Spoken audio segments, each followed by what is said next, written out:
통일시의회 의장 김기정입니다. 그동안 청문회를 한 4번 정도 했었는데 그때는 이제 법적으로 정비가 안 돼서 우리 이재준 지사님과 또 우리 의회가 MOU 체결을 통해서 4번을 청문을 했습니다. 이제 최근에 우리 청문회가 공식적으로 할 수 있는 법적 근거가 생겨서 우리 그 운영위를 통해서 특위를 만들어서 지금은 이렇게 함께 이렇게 청문회를 하게 됐습니다.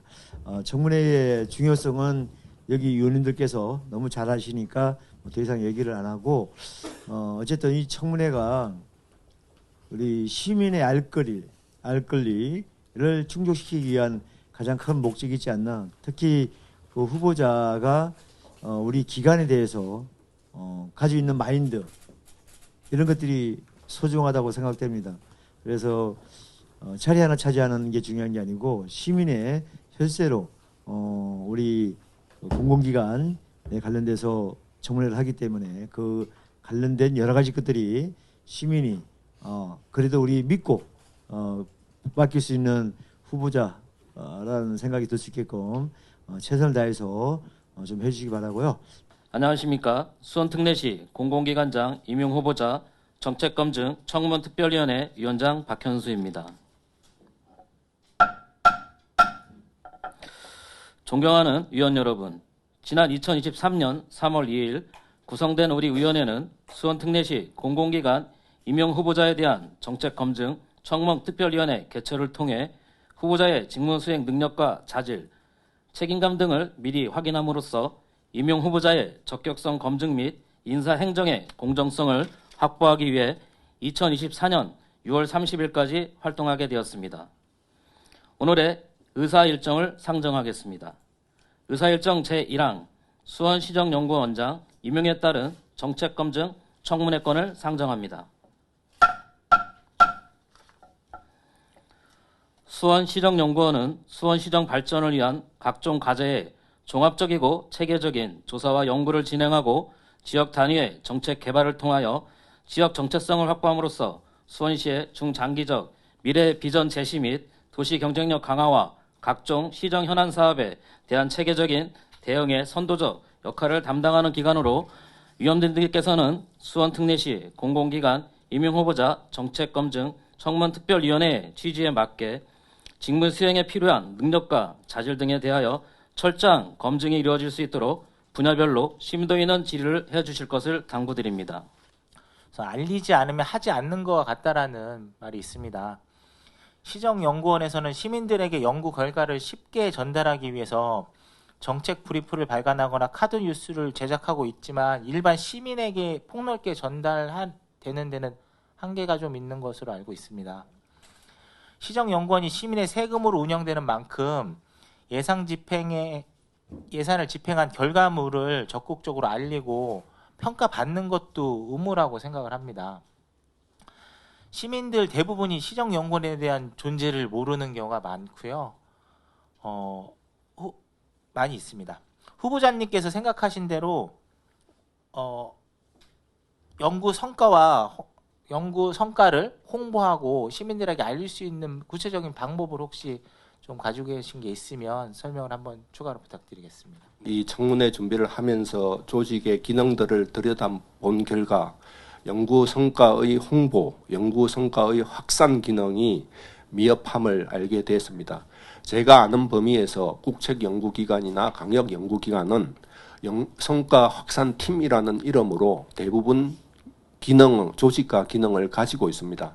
그런데 우리 수원시정연구원의 규모상 그런 팀이나 조직을 만들 수는 없고 위원님 지적하신 대로 정책 브리프가 지금 제시가 되고 있지만 많은 두꺼운 100페이지에 달하는 연구 보고서를 우리 시민들이 쉽게 읽어볼 수가 없습니다.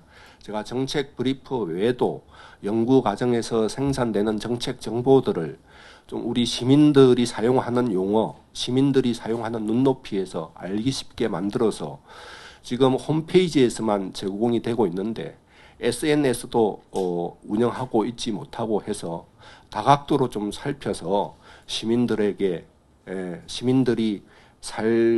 을 좀 개선하는데 또는 우리 기업 시민들이 경영 전략을 수립하는 데에도 도움이 될 수 있는 정책 정보들을 생산해 가도록 하겠습니다. 아까 또 발언에서 모두 발언에서 현장 중심의 정책 연구를 하겠다고 말씀을 하셨어요. 구체적으로 좀 어떻게 하실 계획이신지 그 부분에도 좀 말씀해 주십시오. 우리 국책연구원이 가지고 있는 한계를 잘 알고 있습니다. 전국의 지자체에 적용이 되는 국책, 정부 정책 대안을 개발하다 보니 현장에 소홀히 쉽습니다. 그 지자체에 여건이 있을 테고 정책 집행 역량들이 다 다를 텐데 보통의 일반 수준의 정책 대안을 마련해서 그게 정책에 반영하다 보니 현장에 가서는 일반 국민들에게 불편을 초래하기도 하고 그런 점들을 제가 배웠습니다. 우선 정책 현장은 정책 문제가 일어나는 곳이고 정책 대상 집단 그것이 정책의 수혜자일 수도 있고 정책 비용의 부담자일 수도 있다고 생각을 합니다. 그분들의 의견, 목소리에서 연구가 출발해야 된다고 생각을 합니다. 그리고 그 정책 집행 공무원들의 역량도 잘 감안해서 정책 대안, 실현 가능한 대안이 정책 대안이 개발되어야 한다는 것이 제가 생각하는 현장 연구이고 입니다. 그것이 우리 시정연구원장이 된다면 우리 시정연구원 연구원 개별 구성원들이 그 현장에 누구보다도 가장 먼저 찾아가고 의견을 듣고 청취하고 그 문제로부터 대안을 찾아내는 연구를 할 수 있도록 제가 노력하겠습니다. 그럼 현장 중심의 발로 뛰겠다는 말씀이지 않습니까? 네. 우리 직원을 시키실 겁니까? 아니면 우리 원장님께서 직접 다니시겠습니까? 저도 우리 연구원들과 함께 현장을 찾아가겠습니다. 그리고 위원님들도 제가 자주 위원님들 찾아서 의견 듣겠습니다. 자, 그리고 우리 수원시정연구원 그 작년에 우리 출자 치령 기관에 대해서 인권 침해라든지 아니면 직장 내 괴롭힘 이런 것을 조사했었는데 우리 시정연구원은 다른 그 출자 출연 기관에 비해서 좀 직원들이 좀 힘들었는지 괴롭힘을 당했다는 그런 그 수치가 좀 높은 거 좀 알고 계십니까? 이 직장 내 갑질, 괴롭힘, 성희롱, 성폭력 등은 사실은 공공기관에서는 일어나서는 안 되는 일들이라고 생각하고요. 실제 아마 일어난 것 같지는 않고 의견 조사를 했을 때 그렇게 답변하고 다른 공공기관에서보다 좀 높은 수치를 확인을 하였습니다. 실제로 일어나지 않았는데 이렇게 수치가 높다 좀 이렇게 인지를 하고 계신 건가요? 그럼요. 이게 실제로 일어났다, 실제로 그게 처리가 사건이 발생했다라는 것은 아니고 그런 걸 받았다라는 응답은 했는 것으로 자료를 봤습니다. 세계 특례시 고양시 같은 경우에는 시정연구원 예산이 37억, 창원시는 36억, 용인시는 올해 이제 30억으로 예산이 편성되어 있습니다. 근데 수원시 같은 경우는 이제 올해 70억에서 80억 사이 예산이 편성되어 있어서 그 수원시의 재정이 매우 어려운데 세계 특례시보다 많은 예산이 시정연구원에 사용되고 있는데 타 특례시보다 2배 넘는 예산을 쓰면서 혹시 자료를 연구하면서 뛰어난 성과가 있었는지 아니면 이 예산 운영에 앞으로 혁신 방안이 있는지 한번 말씀 부탁드리겠습니다. 아마 많은 지금까지 받아왔던 지적들은 이렇게 예산이 투입되는데 제대로 된 연구 성과를 내고 있느냐, 이게 아마 지적에 지금까지 받아왔던 핵심인 것 같습니다. 근데 제가 쭉 과거에 했던 그 연구 과제들도 보고 또 그것이 우리 시정이나 시책에 어떻게 반영돼 왔는지도 보면서 일부 우리 인권 친화 도시라든지 탄소 중립 도시라든지 또는 그 정조 대왕 능행차 재현의 연구라든지 해서 연구가 통해서 이게 시책으로 개발되고 반영된 것도 확인을 했고요. 그리고 정책 기여도가 또 경평 자료를 보면서 정책 기여도가 20년도에는 한 90% 정도였다가 그것이 5%씩 이렇게 떨어지고 있는 현상을 좀 안타깝게 발견을 했습니다. 저는 제가 정책 기여도, 연구의 정책 기여도를 중심으로 연구원의 경영 혁신을 이루어 가겠다는 말씀을 좀 드리고요. 한 말씀만 더 올리자면, 위원님, 그러니까 고양이나 성남 외에 울산, 광주, 대전, 세종 연구원들이 있습니다. 물론 강역의 연구원들이지만 우리가 자꾸 고양이나 용인시정연구원하고만 비교하지 마시고 또 그런 연구원들에는 출연금이 어느 정도 되는지도 좀 비교해 주시면서 해 주십사 하는 말씀 드리면서 지금 위원님 지적하신 대로 예산이 투입되는 만큼 정책 연구를 잘 해서 그게 정책에 제도에 반영될 수 있는 연구원이 될 수 있도록 혁신해 나가겠습니다. 어쨌든 저도 마찬가지로 후보자님 말씀대로 예산이 많이 투여돼서 좋은 결과 나오면은 마찬가지로 더 많은 예산이 투여된다고 봅니다. 근데 현재까지 저희가 이제 자료를 봤을 때 타 도시보다 정말 뛰어난 연구 결과가 나왔다고 생각 들지가 않아서 앞으로 후보자님이 뭐 임명이 된다면 이 부분을 좀 방금 말씀하신 대로 이 예산에 투여된 만큼 연구 결과나 시책에 반영되는 부분이 도움이 될 수 있게 좀 노력을 해주시고 반대로 저는 어쨌든 우리 많은 예산이 투여되는 부분이 뭐 인건비나 연구사업비로 많이 사용이 되고 있잖아요. 이 부분에 대해서 이제 후보자님이 어떤 생각을 갖고 있는지 모르겠지만 순차적으로 저희 시정연구원의 이제 구조조정이 뭐 인원 감축이 아니라 전체적인 구조조정이 필요하다고 생각합니다. 이에 대해서 좀 어떻게 생각하십니까? 인구가 정체되고 있고 또 지방소득세의 안분율이 감소되면서 수원시 재정 여건이 점차 안 좋아지고 있다는 점을 잘 알고 있습니다.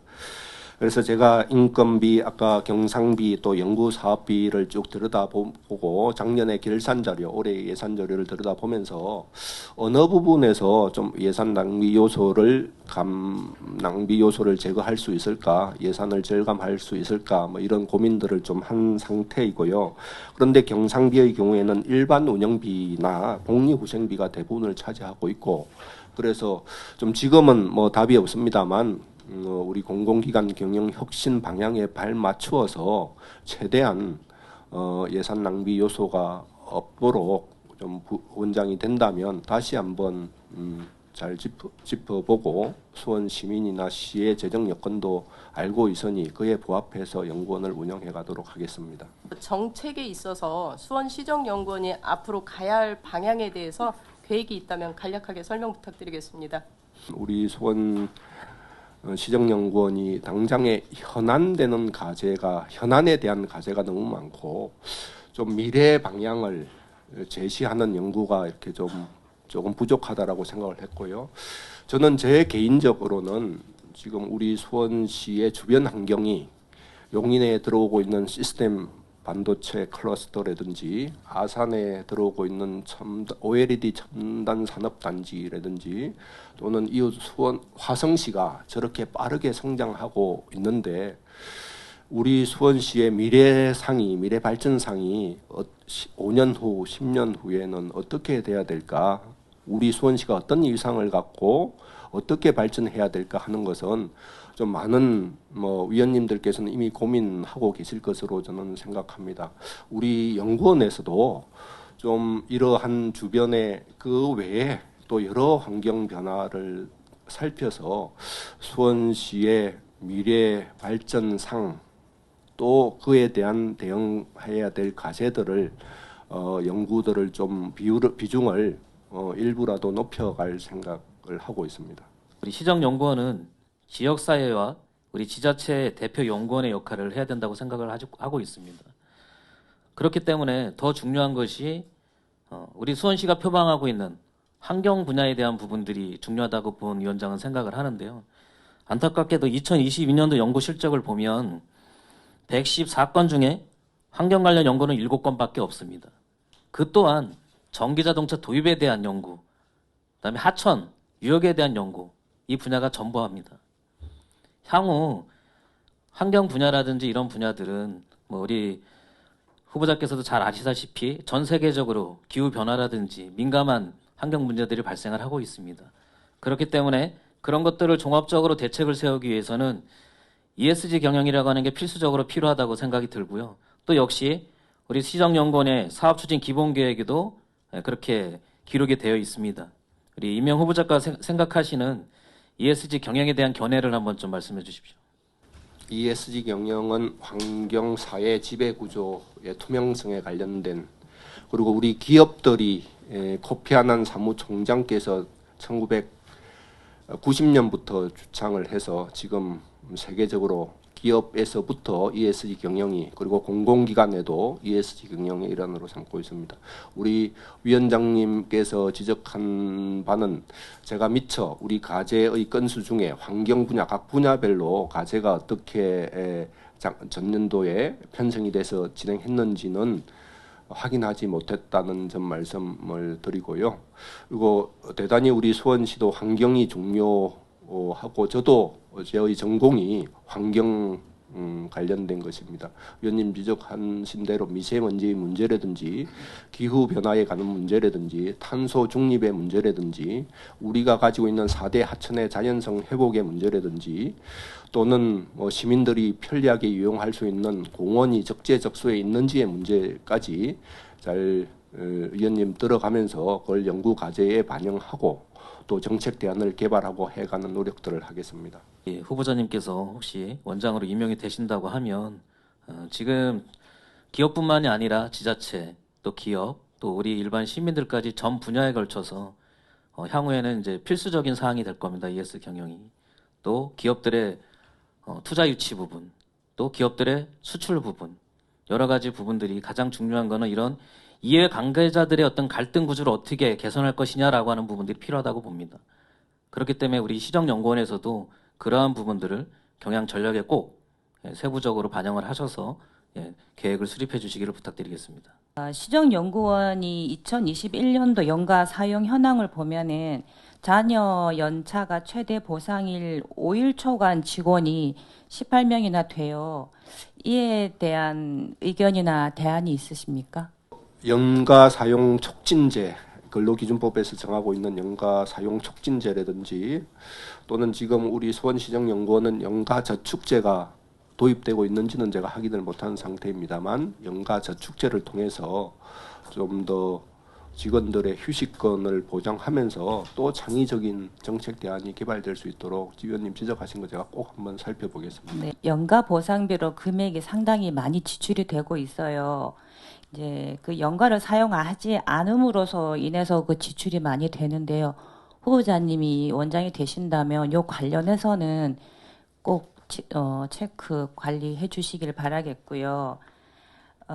과도한 연가 보상비 지출을 막기 위한 후보자님의 뭐 다른 대체 방안이 또 있을까요? 올 작년 10월경에 수원시에서 공공기관 혁신 방안을 발표를 했고 각 공공기관이 경영혁신 세부 추진 계획을 제출을 했는데 제가 검토한 그 자료에 우리 연구위원급 이상은 연가 보상을 하지 않는 것으로 이렇게 혁신 방안을 제출한 것을 제가 확인했습니다. 이게 직원들의 동의를 제가 구하고 한 것인지 우리 연구위원들은 다 동의를 하는 것인지도는 확인을 못했는데요. 좀 그런 방향에서 하면 연구위원급 이상이 상당한 수가 되니까 그 혁신 방안을 이미 제출했다면 그 직원들의 동의도 해가면서 과도한 그 연가 보상비의 지출은 절감할 수 있는 한도 내에서 절감해 가도록 하겠습니다. 아까 잠깐 언급이 있었습니다만은 그 타 지자체 이제 연구원 관련돼서 얘기가 있었는데 뭐 기존에 있는 지자체 얘기였었고요. 올해부터는 제가 알기로는 뭐 한 50만 이상 지자체가 다 연구원을 만들어야 되는 걸로 알고 있는데 그렇게 되면은 대략 뭐 성남, 화성, 뭐 부천, 남양주 기타 많은 지자체가 있을 텐데 지금 이제 연구 인력들이 지금 뭐 대기하고 있다 들어가는 게 아니잖아요. 뭐 기존에 이제 하시던 데서도 나올 수 있고 뭐 새로 또 발굴도 해야 되는데 이 부분들이 인력난이 좀 우려가 되지 않을까. 뭐 우리 또 연구원 중에는 또 나가는 분도 계실 테고 이랬을 때 이제 우수 인력 확보가 이게 쉽지가 않은데 지금 당장 후보자님이 이제 원장님이 되시면은 이 부분에 대한 좀 대책이 좀 필요하지 않을까 이거 고민을 좀 하셨는지. 화성시정연구원은 당장 7월달 개원을 한다고 언론 보도에서 봤고 성남시정연구원도 8월달에 개원을 한다고 들었습니다. 아마 인력 채용을 시작할 텐데요. 우리 수원시정연구원이 당면한 가장 큰 현안 과제라고 저도 파악을 하고 있습니다. 어떻게 인력 유출을 방지할 수 있을지 또 앞으로 어떻게 우수 인력을 확보해 나갈지가 큰 과제라고 생각을 하고 있습니다. 이 문제는 원장인 저도 노력을 여러 가지 제도적인 한계 내에서 처우 개선이라든지 뭐 노력해 가겠습니다만 우리 위원님들께서 또 함께 공감대를 좀 가져주시고 또 위원님들이 또 좀 노력해 또 협조해 주십사 또 이렇게 해결해야 가야 될 문제라고 또 생각하고 있습니다.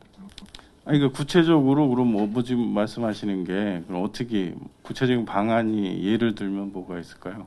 우리 인력들이 처우라든지 복지라든지 또는 현재 살고 있는 곳 서울과의 접근성이라든지 뭐 이런 것들을 고려해서 아마 판단을 해서 어떻게 움직일 결국은 이제 뭐 인건비 올려줘야 된다는 지금 말씀이신 것 같은데. 예, 그런 뭐 처우 복지 우선은 당장은 이제 주어진 현실 내에서 찾아야 되겠지만 장기적으로는 너무 쉬운 대책인 것 같은데요. 돈 많이 주는 거. 예, 아까 좀 홍보 얘기가 잠깐 나왔었는데 저는 좀 의견이 달라서 질의 드리는데.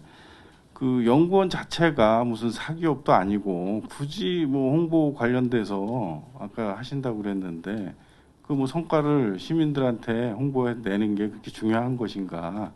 내실이 더 중요하지 않나? 차라리 그 홍보비로 아까 말씀하신 뭐 직원 복지에 더 쓰는 게 더 현실적이지 않나? 어차피 홍보를 잘한다고 해서 뭐 연구가 뭐 성과가 좋아지거나 그런 거는 연동이 안 되는 것 같은데요. 원장님 생각은 어떠신지요?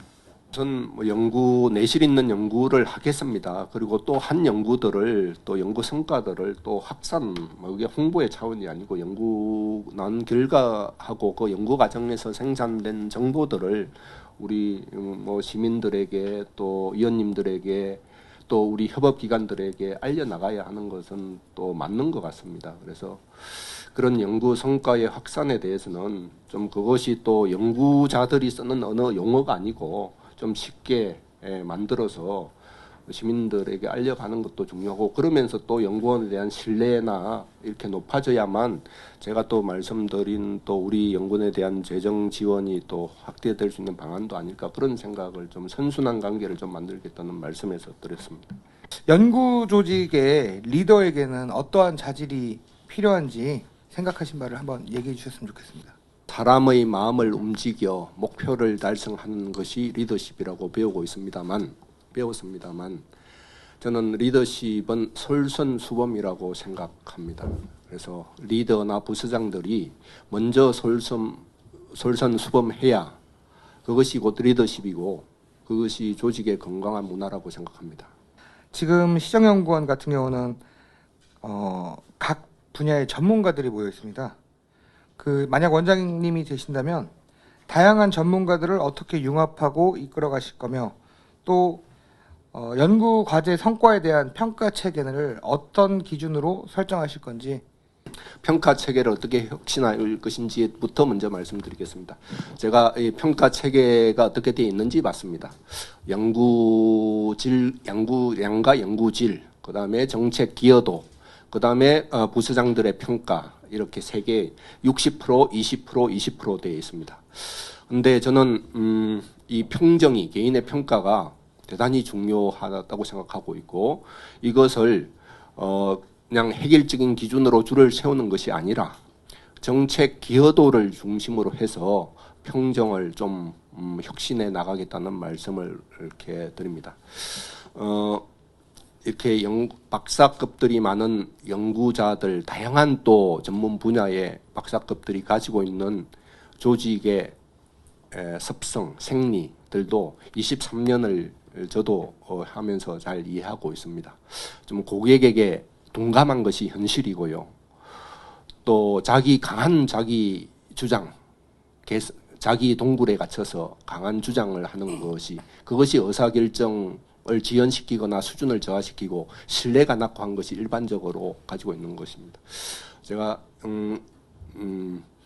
연구원에서 2016년부터는 이제 부서장 경영기획 부분에서 쭉 일을 했습니다만 그 경험을 살려서 좀 더 이제는 연구가 혼자 하는 고독한 레이스가 아니라고 생각하고 있고요. 다양한 사회 현안들이 여러 분야가 융복합해야 될 때만이 실천 가능한 대안이 나온다라고 알고 있습니다. 그래서 지금 우리 너무 개인 베이스로 지금 수원시정연구는 연구 과제를 수행하고 있는 것으로 파악하고 있습니다. 좀 협력하고 또 기관이 우리가 부족할 때는 외부 지역의 대학이나 또는 이런 전문가분들 잘 모셔서 그렇게 정책 대안을 개발해 나가겠다는 말씀 드리겠습니다. 제출하신 직무수행 계획서를 보니까 불확실한 미래 환경 변화에 대해 선도적 정책 의제와 방향을 제시하겠다. 수원시의 현실과 재정 여건에 가장 적합한 정책 대안을 제시하겠다.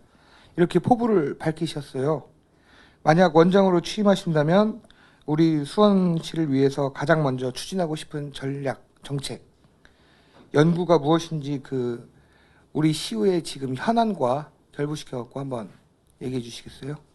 미처 준비하지 못한 지금 질문이어서 어떤 답변을 드려야 될지 그거 부분은 제가 오늘 주신 의견 잘 받아서 다음에 꼭 우리 직원들하고 함께 생각하고 해서 한번 별도 보고 드리는 시간 갖겠습니다. 예, 알겠습니다.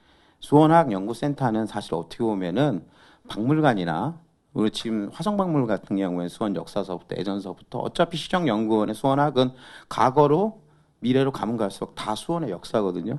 그래서 저는 이런 업무들은 과감하게 박물관에서 해야 된다고, 도서관이나 박물관에서 해야 된다고 보고요.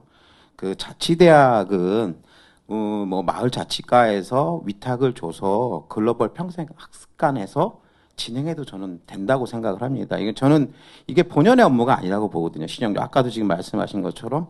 그래서 혹시 조직을 이렇게 원장님의 되시면 이런 거에 대해서 과감하게 본연의 업무에 맞춰서 바꾸실 의향은 없으신지 한번 말씀 좀 해주시겠습니까? 네, 제가 청문 과정을 준비하면서 생각했던 바는 수원학연구센터는 우리 수원시의 과거 근현대의 역사들을 쭉 기록하고 기억하고 기록하는 일들을 하고 있습니다. 저는 과거를 이렇게 기록하고 기억하는 것은 단순하게 과거를 기억하는 것이 아니라 미래를 찾기 위한 것이라고 생각을 합니다. 그래서 이런 그리고 도시는 과거에 우리 시민들이 살았던 흔적과 기억들이 켜켜이 쌓여갈 때 그게 문화도시고 역사도시라고도 배웠습니다. 그래서 좀 이 수원학연구센터는 저는 이렇게 과거를 이렇게 근현대 우리 수원의 시민들의 삶의 흔적을 찾아가는 동시에 이런 앞으로의 국제적인 또는 정치적인 사회적인 변화에 따라서 우리 수원시의 미래를 설계하는 기능으로서 또 연구원이 맞는 것이 한편 옳은 것이 아니냐 그런 의견을 현재는 가지고 있습니다. 사실 화성박물관이 순수하게 수원의 역사와 보존을 기르기 위해서 존재하는 박물관이거든요. 수원 박물관도 있지만 화성박물관이. 저는 계속 지금 말씀드리는 핵심이 뭐냐면 본연의 업무에 좀 집중해달라는 거죠. 아까도 시 정책에 관련된 거니까 자치대학은 수원 아까 글로벌 평생 교육관이 있기 때문에 마을 자치과에서 연결시켜서 제가 하면 된다고 저는 생각하고 있는 부분이고요. 그리고 또 하나 질문을 드리면 저희 지금 제가 보면은 우리 실이 있는데 도시 아까도 말씀드린 연구실 도시공간 연구실이 있어요. 사실 제가 여기서 이렇게 이 실을 봤을 때 도대체 여기서 뭘 하는지 들어가서 보기 전에는 본연 업무를 보기 전에는 머리에 안 닿아요. 그래서 제가 지금 다른 연구원을 보니까 성남시정연구원을 보니까 여기가 1실 4부인데 기획지원실 4부에 행정교육, 4차 산업, 문화복지, 도시환경 딱 이렇게 4개로 딱 4부가 나눠져 있습니다. 누가 봐도 내가 뭐를 연구를 과제를 하고 뭘 문의를 하게 되면 여기다 컨택하면 되겠다. 그래서 이렇게 실로 2개로 하는 것도 좋지만 우리 상임위별로 나눠진 식으로 뭐 이렇게 4개 정도로 해서 누군가 봐도 그냥 딱 보면 여기가 이런 업무를 수행하고 있는 실이구나 라고 좀 알 수 있게 좀 나눠놓는 게 저는 괜찮다고 생각을 하는데 이 부분에 대해서는 어떻게 생각하는지 말씀 좀 해주세요. 우리 지금 현재 현원이 연구직이 22분입니다. 22명입니다. 이분들을 또 4개의 실로 나누게 되면 한 실당의 구성 인원이 또 적게 되고 그게 누군가는 또 부서장을 맡아야 되게 되면 또 예산에 관련된 문제이기도 하고 그렇게 해서 그런 문제하고 지금 위원님이 지적해 주신 누가 보더라도 이 실이 어떤 일을 어떤 연구를 하는 곳인지 알 수 있게 그 의견하고 지금 이런 조직의 설립하라는 공공기관의 혁신 방향하고 함께 제가 검토해서 반영하도록 하겠습니다. 연구가 정책에 반영되기 위해서는 합리적이고 현실적인 대안을 제시해야 된다고 생각합니다. 이와 관련하여 후보자께서는 생각하시는 연구의 실효성, 재고 방안이 있다면 말씀해 주시기 바랍니다. 앞으로의 연구 실효성은 연구의 정책 기여도는 지금도 이제 시의 과제를 담당하는 주무관님들께서 이 과제가 가게 되면 어떻게 정책에 반영되고 있는지를 이렇게 물어서 이렇게 하는 것으로 알고 있는데요. 국책연구기관도 정책 기여도를 지금 다 평가해서 그게 경평에 다 반영되고 있습니다. 제가 국책연구 과제를 하면 그 과제의 결과가 당해 연도에만 정책으로 반영되는 것이 아니고 그 다음 해에 반영될 수도 있고 그 다음 해에도 반영될 수 있습니다. 그래서 보통 3년 동안 그 과제가 어떻게 조례나 제도 개정이나 실제로 시책이나 기본 계획이나 이런 데 반영됐는지를 추적을 계속 해가면서 정책 기여도를 이렇게 관리도 해 나가고 또 그게 경영평가로도 반영되고 하는 시스템으로 국책연구기관의 경우에 바뀌었습니다. 제가 당장 여기에는 적용하기 어려움이 있더라도 위원님 지적하신 대로 실용적인 대안, 쓸모 있는 연구를 위해서 그런 개인의 평정의 문제 또 우리 경영평가의 문제 고려해서 좀 개선해 나갈 점은 적극 개선해 나가도록 하겠습니다. 그 화성이랑 성남이 이제 개원이 될 거라고 말씀하셨잖아요. 그러니까 저희 보은 의원의 생각에는 이제 그러다 보면 아마 그 시에서도 저희 연구원한테 좋은 조건으로 이제 뭐 스카우트 제의나 그런 부분이 충분히 있을 거라고 봅니다. 그러다 보면은 우리 이 시정연구원 조직에 정말 뛰어난 역량들이 빠져나가지 않을까 심히 걱정이 돼서 그런 부분 좀 잘 살펴주시고 그 아까 이제 우리 존경하는 정정희 의원님이 말씀 중에 리더십 관련해서 이제 후보자님은 솔선수범이 나의 리더관이다 이렇게 말씀을 주셨잖아요. 그 저희가 후보자님의 연구위원으로 뭐 23년간 오랜 시간 연구위원으로 있으셔서 뭐 팀장이나 관리자 그러니까 중간 매니저급에서는 전제 솔선수범이 맞다고 봅니다.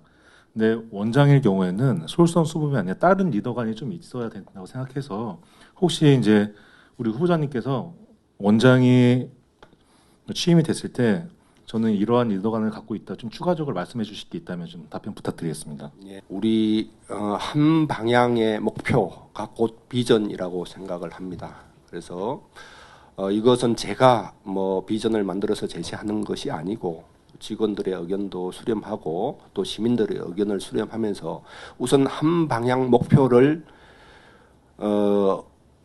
명확하게 확인하고 그다음에 공유하는 절차를 좀 거치려고 합니다. 우리 지정연구원이 뭐 존재 이유 사명에서부터 출발해서 그것을 명확하게 제시하는 것이 리더의 역할 중에 하나라고 생각을 하고요.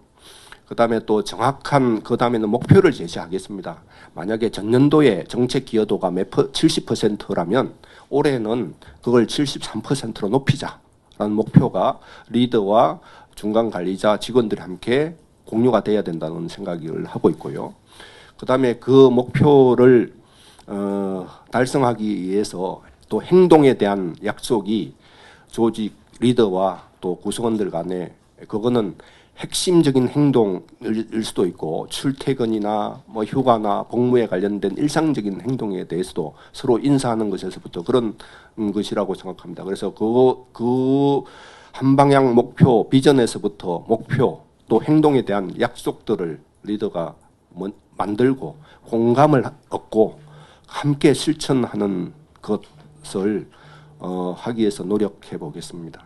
이제 다른 지자체 같은 경우 아니면 우리 지자체도 현재까지 보면 집행부의 입맛에 맞게 내가 원하는 결과를 이끌어내도록 연구를 하셨던 적이 있는 걸로 알고 있어요.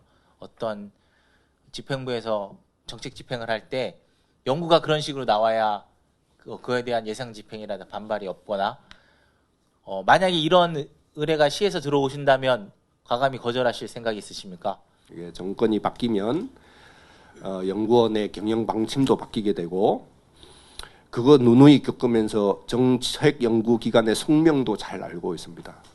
정책 연구가 정치로부터 독립하지 못하는 현실을 너무 잘 알고 있고 한때는 어떨 때는 울분도 겪었고 또 어떨 때는 그게 숙명이라고 받아들이기도 했고 뭐 이렇습니다. 저는 그래도 정책 연구 기관의 존재 이유는 시정에서 요구하는 수준에 부합하게 정책 연구를 하는 것이 기본적인 역할이라고 생각을 하고요. 또 점진적으로 이 정책 연구는 정책으로부터 집행으로부터 계속 독립성을 확보해 가는 것이 정책 연구기관이 가지고 있는 과제입니다. 그거는 국책 연구기관도 그렇고 강역에 있는 연구기관도 그렇습니다. 그래서 정말 그 사이에서 균형을 잘 잡아서 또 시에서 요구하는 것들 또 시책이 잘못돼서 나타나는 부정적인 제가 모두에도 말씀드리겠습니다만 그것은 잘못됐다라고 말할 수 있는 연구원이 되도록 조금씩 다 할 수는 없겠지만 노력해 가겠습니다. 이 감사 우리 부패 신고 사건 이게 보면 정말 말도 안 되는 인쇄비 뭐 과다 징계 뭐 아무튼 연구과제 조사 수당 착폭 업무용 수첩 구입비 과다 계상 교육용 클리커 구입 관련 부당 집행 설문조사 업체 선정 부적정 뭐 이런 거예요. 근데 감사 결과에 따라서는 너무 품목이 많아서 제가 다 읽어줄 수는 없는데 여기에 따라서 후보님께서는 이 자료를 보셨다니까 어떤 생각이 드세요? 공공기관에서는 있을 수는 없는 그렇죠. 일이고 부끄러운 일이라고 생각을 했고요. 그리고 그 뒤에 이제 처분의 적정성은 이제 후보자로서 이렇게 판단하기가 좀 저했습니다. 그래서 이 점 양해 좀 해주시기 바랍니다. 정말 내부 통제 시스템을 강화해서 이런 일이 재발하지 않도록 정말 노력하겠습니다. 오늘 수원특례시 공공기관 임용 후보자 정책검증 청문특별위원회 결과는 4일 이내로 통보하도록 하겠습니다. 그럼 이것으로 수원특례시 공공기관 임용 후보자 정책검증 청문특별위원회 제2차 회의를 마치도록 하겠습니다. 사내를 선포합니다.